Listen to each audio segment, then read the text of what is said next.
like all these intelligent from CCS. But you said it something. Yeah. We have a big agenda too. In 1 minute, CCS? Yeah. I'm not to say the name of the band. You cannot say the name of the band. It smells like. Oh, it's a big band. You can only say the amount that it's costing. Just say what's on the agenda. Yeah. Coffee. Be on. Good, okay. All right, hi, everyone. It is Wednesday, January 28th, 2026, and this is the Celebration Community Services Board of Directors meeting. We will call the meeting to order at 5:30. Is there a motion to adopt the, well, do we have quorum? Yes. Okay, is there a motion to adopt the agenda? I'll motion to adopt the change. Second. Okay, what is the change? Add a discussion item for miscellaneous funds. We're adding discussion for miscellaneous funds. Any other modifications? All in favor? Aye. Opposed? Abstentions? Approval of minutes. Is there a motion to approve the November 19th, 2025 meeting minutes? Motion. Karen? Second. Eric, all in favor? Aye. Opposed? Abstentions? Action item, motion to approve Founder's Day concert, right, in the amount of $49,000. Is there a motion? Motion. Second. Eric, discussion?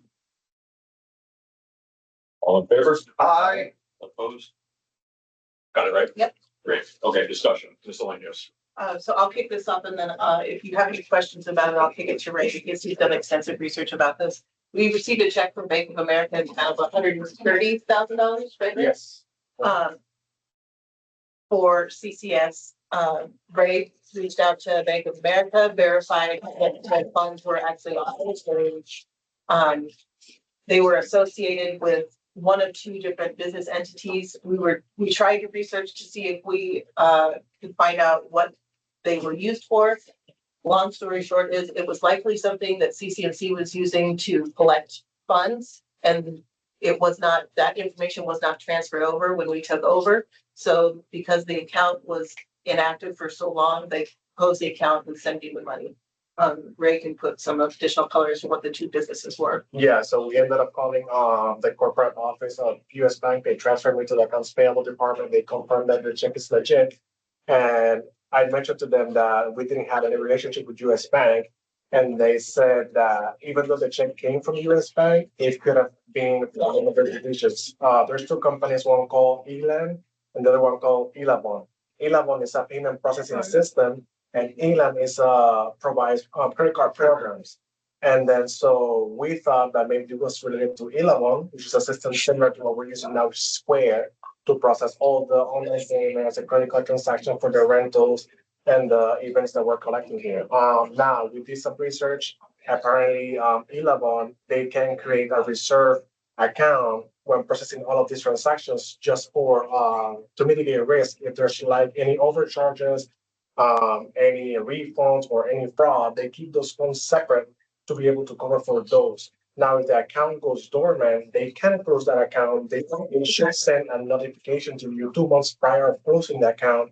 And then after the account has been closed, they can hold on to the reserve funds for over a year to make sure that there's no additional charges that are going to come into that account, and to make sure that they have the funds to be able to cover for those. Once those funds are clear, then they release the reserve, which is the explanation, even though it's misspelled, is the explanation that they have in the check of release funds or reserve release funds, something like that is explained. So we talked with Charlie about this too, if there's any, so there's nothing we need to deal with from a. No. Okay. Is this all money? The account's been closed? So what's management's recommendation? We're recommending that you keep half of the amount in CCS because you're running such a tight budget this year because of the 30th.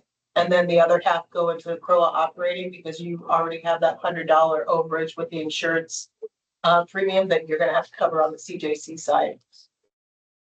It's so there's no issue with CCS being designed for, as we have for grants and whatnot, by moving those funds potentially over to us on the CROA side. So Does that create any? I'll verify with Charlie. I don't think so because the account was opened up under CCS, but it wasn't just CCS funds that were going through that account. Can we just, yeah, Yeah, I'll verify. It's on for discussion, not an action item. So We'll put it on for an action in an upcoming meeting, but we wanted to get your thoughts on it first before we started marching down this road. Yeah, if I may, I imagine it's gonna be similar to our current Square account where we process transaction for CCS, but also for co-op. And we split the funds. The only issue that we have right now is that we don't know what will be the breakdown, what belongs to CCS and what belongs to co-op out of the $130,000. So, The CCS is growth. I know it's not, but it's not like there's other entities that make that up. It's not like CJC. Correct. So it'll be okay. yeah. Yeah. Okay. All right, so, how do we? I guess I'll we should verify give an update. at the I'll next board verify with Charlie and we'll put this on, we'll probably sandwich a CCS meeting in front of your workshop or your board meeting next time. Just to. And this was issued December 31st, so there's still plenty of time to, Yes, okay. so we can still cash it, put the money in CCS and then move funds later. Okay. Cool. Motion to adjourn. Anyone want a second? Oh, second. We're staying adjourned. 5:35.